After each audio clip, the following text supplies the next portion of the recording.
we had to build a PC fast. Here are the requirements for it. The first was that we had to be able to run Rainbow Six Siege at 240 frames per second. It had to be future-proof, and of course, we had to stay under budget. So I'll show you what we chose right here. All right, so to get things started is the power supply. So one thing to know right away is that we had a former partnership with Thermaltake, and so we had some leftover components. So it was actually this power supply in the case, which I'll show you next. So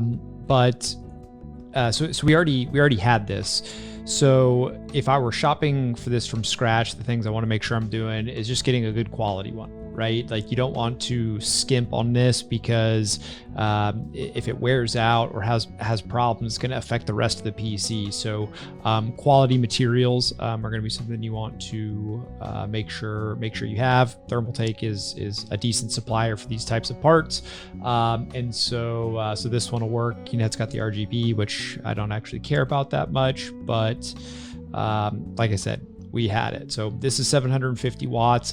I actually don't think you can really go for anything less than 750 watts if you want your PC to be future proof.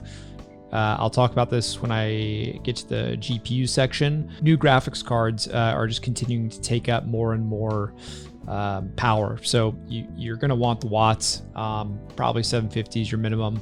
You might be able to save a few bucks here on a different power supply, but overall, I think this one's pretty solid. Yeah, next thing is the case. Again, we already had this. So if I was really trying to be as budget as possible, I probably would have gone for something cheaper. This case is gigantic. It is a massive case. It is a full-size tower. That's fine for us. You know, we are a gaming company, so it works. But you know, again, if you're trying to save some space, maybe a mid tower, just something a little smaller. And that would save, you know, 50 or 100 bucks at least.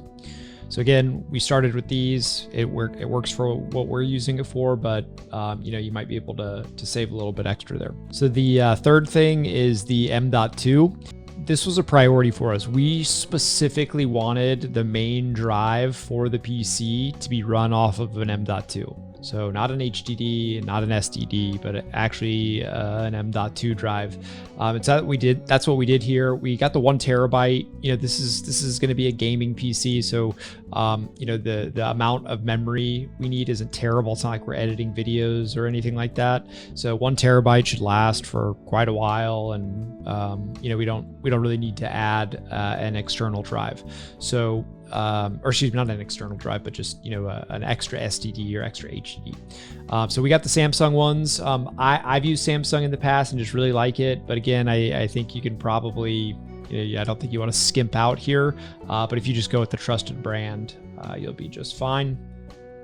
The RAM we went with is Corsair Vengeance, 16 gigabytes. You know, if we were going to be doing more multitasking on this PC with, you know, more comprehensive applications, then I might say we would want to upgrade to 32. And to be quite frank, we might just upgrade this to 32 pretty soon down the line anyway.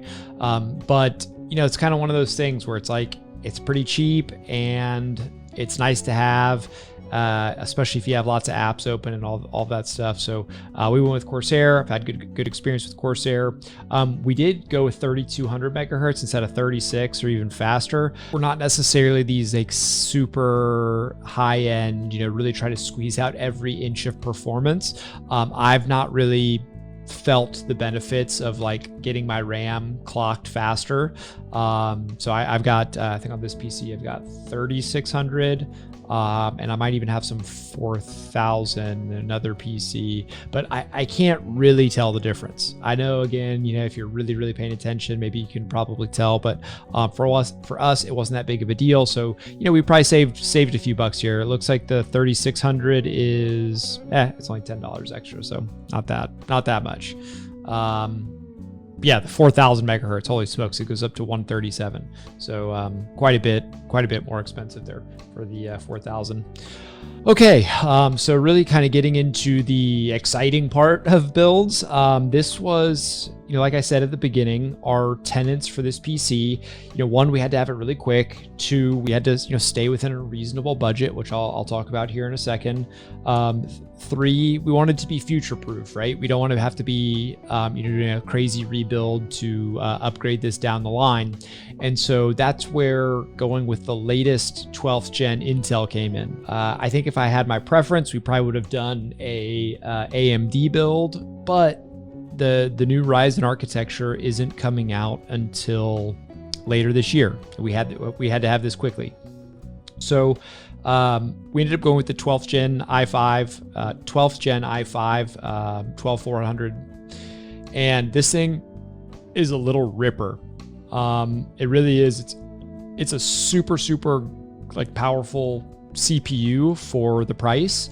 And again, if we really need more power, we're going to be able to upgrade for the next 5 or 6 years without having to change our motherboard, which is super convenient.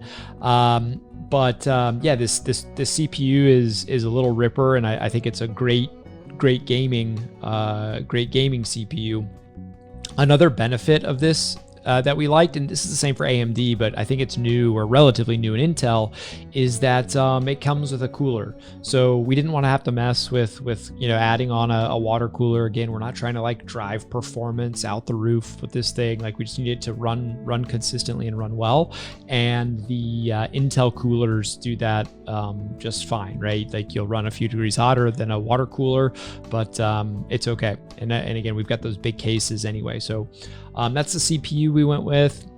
Likewise, we had to go with the latest generation motherboard. Again, if we were just building purely for budget, we would have gone with older stuff, and we would have been able to save some money on kind of where we future-proofed. But again, tied into the CPU, we wanted to go with the latest generation, so LGA 1700. One thing I want to note: be really careful, at least for right now. This will get better as time goes on, but the motherboard, sometimes they don't come with the right mounts for the 12th gen Intels. Even though it says it's compatible with it, it doesn't come with the right mounts, and you have to order those separately. It's only a few extra dollars, right? $10 or something, but it's just annoying to deal with. So be careful with that. This Mobo comes with the right mounts and everything. So that's all you'll need. That's all you'll need there. And again, we didn't need to go for super crazy extra features and all that stuff. And that's why we ended up choosing this one. Lastly is the graphics card. This was really just bad timing. Like I said, we had to have this computer put together fast, and I think we actually paid over $500 for this, even just 6 weeks ago. So if we could have waited, I probably would have waited and upgraded here. So for $60 more than we spent, we probably could have gotten a 3060. So maybe that's what we would have done had we had more time. But this works fine. I'll actually show you the benchmarks here in just a second. But this works fine. Do I highly recommend it if you're out of all graphics cards? No, not really. But again, our parameters kind of pushed us towards this. But if I could go back and do it again, maybe I'd spend 60 extra bucks, or even just stay at the same price and see what's available now. Maybe even a 2070 or something like that you can get for this price now. Actually, let's just see. Okay, never mind. Not even close. So yeah, maybe it's not that bad. But anyway, it's just not, I'm not crazy about the graphics card. It's not the best graphics card I've ever had. And so if you can't tell, I'm not crazy about it. But that's what we ended up doing there.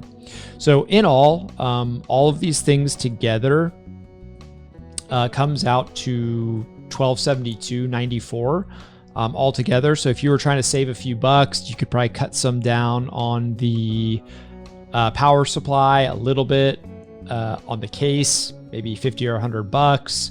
Of course, you don't necessarily need 1 terabyte of memory. RAM, maybe you can get a little cheaper, not much. But then, these two things right here for $400, and you're future proof, right? You can upgrade down the line. You can upgrade your CPU down the line without having to change your motherboard. It's pretty good. and that CPU is a little ripper. So yeah, that CPU is a little ripper, so it's a pretty good combo. So guys, hey, I appreciate you watching. All right, so the benchmarks are pretty solid. This is Rainbow Six Siege. This is the in-game benchmark tool that it has. As you see, we averaged 248. Sure, it drops down a little bit. I'm not actually sure where that happens. Like if you're actually watching, someone play, it tends to stay above 240 all the time. But yeah, those are the specs. So it's pretty solid. Rainbow Six is not it's not as easy to run as Counter-Strike or Valorant or something like that. It's pretty intense. So being able to get this type of frame rate on that budget is pretty solid. All right, so that's the video. If you enjoyed it, please give a like. Also, if you think we should have swapped a different component or built it a different way, let me know and we will consider that for our next build. Much appreciated. Thanks, guys.